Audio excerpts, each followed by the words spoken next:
Hello, this is an aquarium tour in January 2017. I'm going to walk around and show you guys my fish tanks and what's in them.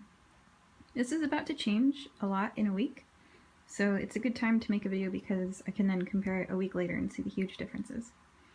So what you're looking at now is a 55-gallon aquarium that is saltwater. The green stuff is Caulerpa prolifera, and I'll show you there's all those little dots that are swimming are freshly hatched baby brine shrimp. This background is 7 mesh plastic canvas, and I added it to give the seahorses that are going to be arriving soon some holds for their tails. They can hold on to the Caulerpa and they can hold on to the mesh, and it'll help them feel safe and happy. Okay, in the stand beneath, this is the stand, there's some live foods, and the cool thing, let's see, where is, oh, there's my flashlight, okay. Alright, so, cool thing about live foods is that the fish will even, okay, even the wild-caught seahorses will eat them. So this is vinegar eels. You can see the movement.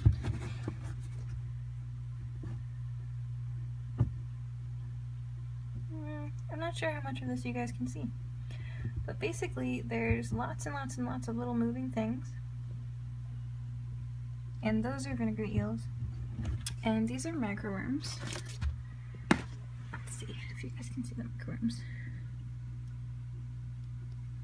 Well, okay, so basically they live on oatmeal or they live in vinegar, and they're easily stored underneath the aquarium. Handy live foods, because in case the copepods in the aquarium run out, or in case the brine shrimp aren't nutritionally enough, the microworms and the vinegar eels will supplement their diet and prevent the seahorses from starving. Starvation is a really big problem for fish that only eat live foods. So, alright, next. Next is this vertical tank rack. Each of these Java moss filled tanks is a holding tank for fry, because at first they're too small and the adults eat them. So this is called a grow out tank, the idea being that they're growing in here, reaching a larger and larger size until they can be with the adults without being consumed. These are adults that are the not official color for the line. I'm breeding a blue lace line right now, so for example red is not blue, so he's in this tank, that's not the right color. And each one of these guys has a problem with them that is not breed standard, so there's nothing else wrong with them though. I think a few of these have curved spines, so I don't let them breed, and these will be sold off either just as decorative fish or I try not to sell feeders. That's not super nice, but yeah, so they're going to the Carolina Aquatics Trade Show, CATS, next week, and I'll put the fish in a bag and take them down to South Carolina, and they will find new homes. So, alright, and that's flame moss in the background. It's pretty cool looking. Okay. You may notice there are no filters on these aquariums. That's because I use plant consumption of ammonia and nitrate as the ammonia mitigation method instead of nitrous bacteria oxidizing ammonia into nitrate and then being removed by water changes. Nitrous bacteria are the things that live on filters that make them active. They're the reason why ammonia doesn't kill your fish usually. For most people use filters. So, and I use this alternative method because for the filtration method, nitrate accumulates and must be removed with water changes or it will poison your fish.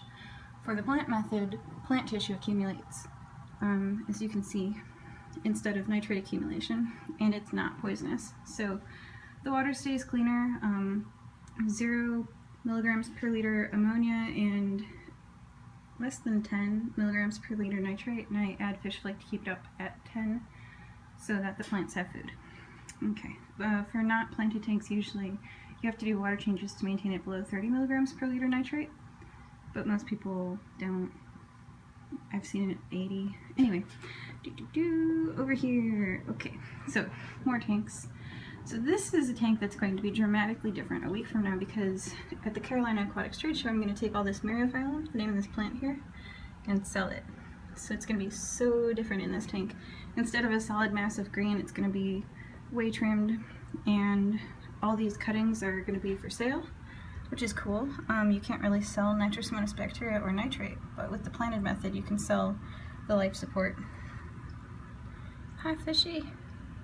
This is a heated tank, and this, you may see heaters in other aquariums, but this is the only heater that's turned on, except for the saltwater tank. Because guppy metabolism is dramatically different when heated versus not, and this is a fry producing tank. They make so many more fry when they're heated. So I heat this tank and I collect fry from it about every 2 weeks or so and collect all the fry into a grow out tank. And it's really effective. The fry production is very high. There's 4 female adults and 1 to 2 adult males. So that is my breeding tank. That's a lady blue lace guppy. I put 2 to 3 of the female guppies are of my line, and then 1 is an introduced female. I'm not sure where she is. She's not super nice. There she is. See how she's got a different fin color than the rest of them? So to prevent inbreeding, you want to mix the blood a little bit. So she is not related to the other ones. I think she's a 50-50, so she's half blue lace and half something else, which I think was bluegrass. Oh, yes, you love the camera. Okay. Well, anyway, so that's a purebred blue lace, and that's a hybrid. See, with the black fins? And then that's a hybrid. So you do that to keep fertility and hybrid vigor up. So 1 out of 4 of the adult breeding females is a different line. And if you do that like once a year or so, you can keep fry production up.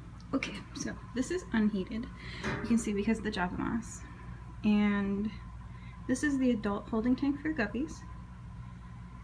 I put only the best females get selected to be the breeders, so I try to remove not great traits by putting them here, like the yellow at the base of the fin.